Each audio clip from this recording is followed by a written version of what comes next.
ಹೇಳ್ತೀವಿ, ಜನರಿಗೆ ಏನು ಅನುಕೂಲ ಆಗ್ತಾ ಇತ್ತು ಇವನ್ನೆಲ್ಲ ತಿಳಿಸ್ತೀವಿ ಅಂತೇಳಿ ಅವ್ರಿಗೆ ಸಹಿಸ್ಕೊಳಕ್ ಆಗ್ತಾ ಇಲ್ಲ. ಚರ್ಚೆ ಮಾಡಲಿ. ಈಗ ಅವ್ರ ಕಾಲದಲ್ಲಿ ಏನೇನಾಗಿದೆ ಅಂತ. ಈಗ ನರೇಗಾ ಮನ್ರೇಗಾಲಿ ಒಂದೊಂದು ಪಂಚಾಯತಿಯಲ್ಲಿ ತೀರ್ಮಾನ ಮಾಡ್ಬೋದಾಯ್ತು, ವೈಯಕ್ತಿಕವಾಗಿ ತೀರ್ಮಾನ ಆಯಿತು.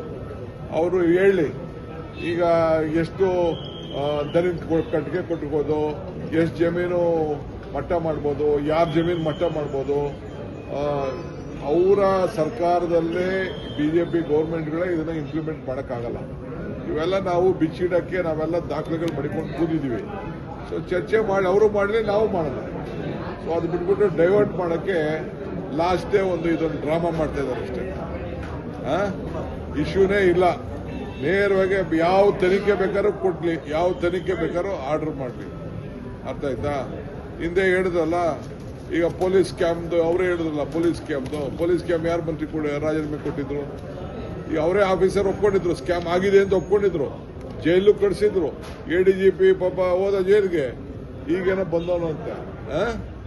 ಸೊ ಹಂಗೆ ಇದೆಲ್ಲ ಬರೀ ಏನೋ ಒಬ್ಬ ದಲಿತನ ತೊಂದರೆ ಮಾಡಬೇಕು ಅಂತೇಳಿ ಇವತ್ತು ಮಾಡ್ತಾ ಇದ್ದಾರೆ. ಹೇಳ್ತೀವಿ, ಜನರಿಗೆ ಏನು ಅನುಕೂಲ ಆಗ್ತಾ ಇತ್ತು ಇವನ್ನೆಲ್ಲ ತಿಳಿಸ್ತೀವಿ ಅಂತೇಳಿ ಅವ್ರಿಗೆ ಸಹಿಸ್ಕೊಳಕ್ ಆಗ್ತಾ ಇಲ್ಲ. ಚರ್ಚೆ ಮಾಡಲಿ. ಈಗ ಅವ್ರ ಕಾಲದಲ್ಲಿ ಏನೇನಾಗಿದೆ ಅಂತ. ಈಗ ನರೇಗಾ ಮನ್ರೇಗಾಲಿ ಒಂದೊಂದು ಪಂಚಾಯತಿಯಲ್ಲಿ ತೀರ್ಮಾನ ಮಾಡ್ಬೋದಾಯ್ತು, ವೈಯಕ್ತಿಕವಾಗಿ ತೀರ್ಮಾನ ಆಯಿತು. ಅವರು ಹೇಳಿ ಈಗ ಎಷ್ಟು ದಲಿತ ಕಟ್ಟಿಗೆ ಕೊಟ್ಟಿರ್ಬೋದು, ಎಷ್ಟು ಜಮೀನು ಮಟ್ಟ ಮಾಡ್ಬೋದು, ಯಾರ ಜಮೀನು ಮಟ್ಟ ಮಾಡ್ಬೋದು. ಅವರ ಸರ್ಕಾರದಲ್ಲೇ ಬಿಜೆಪಿ ಗೌರ್ಮೆಂಟ್ಗಳೇ ಇದನ್ನ ಇಂಪ್ಲಿಮೆಂಟ್ ಮಾಡೋಕ್ಕಾಗಲ್ಲ. ಇವೆಲ್ಲ ನಾವು ಬಿಚ್ಚಿಡಕ್ಕೆ ನಾವೆಲ್ಲ ದಾಖಲೆಗಳು ಮಡಿಕೊಂಡು ಕೂತಿದ್ದೀವಿ. ಸೊ ಚರ್ಚೆ ಮಾಡಿ, ಅವರು ಮಾಡಲಿ, ನಾವು ಮಾಡೋಣ.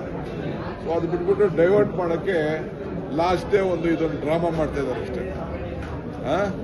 ಇಶ್ಯೂನೇ ಇಲ್ಲ.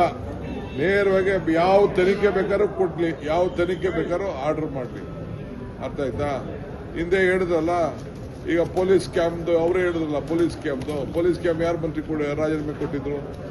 ಈಗ ಅವರೇ ಆಫೀಸರ್ ಒಪ್ಕೊಂಡಿದ್ರು, ಸ್ಕ್ಯಾಮ್ ಆಗಿದೆ ಅಂತ ಒಪ್ಕೊಂಡಿದ್ರು, ಜೈಲು ಕಳಿಸಿದ್ರು. ADGP ಪಾಪ ಹೋದ ಜೈಲಿಗೆ, ಈಗೇನೋ ಬಂದವನು ಅಂತ.